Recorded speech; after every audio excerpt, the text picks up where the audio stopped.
To attract someone's attention so that we might speak to that person, we can use either verbal or nonverbal forms of communication. Let us look at nonverbal communication in English. Probably the most common way of attracting someone's attention is by waving. For example, if we are at a noisy party and see a friend come in the door about 20 meters away, we might raise our hand and wave to her as a signal that we see her. But how hard can we wave in a situation like this?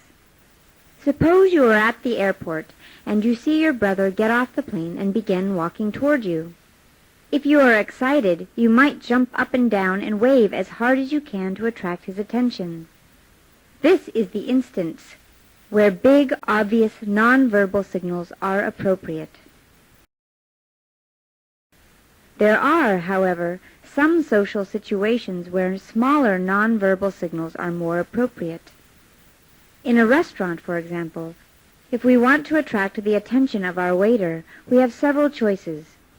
We can wait until he passes near us, catch his eye, and nod slightly to let him know we would like him to come to our table. Or we can raise our hand slightly to show that we need assistance. We do not whistle or clap our hands to get the person's attention. That is considered impolite and even rude.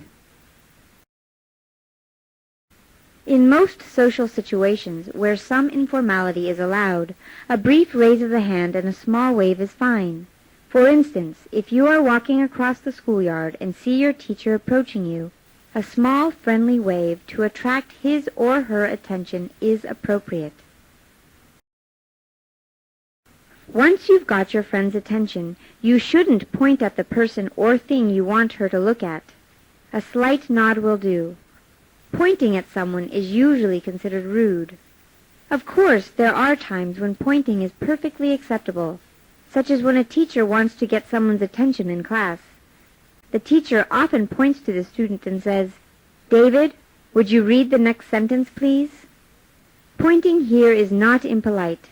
It's simply a way to get someone's attention.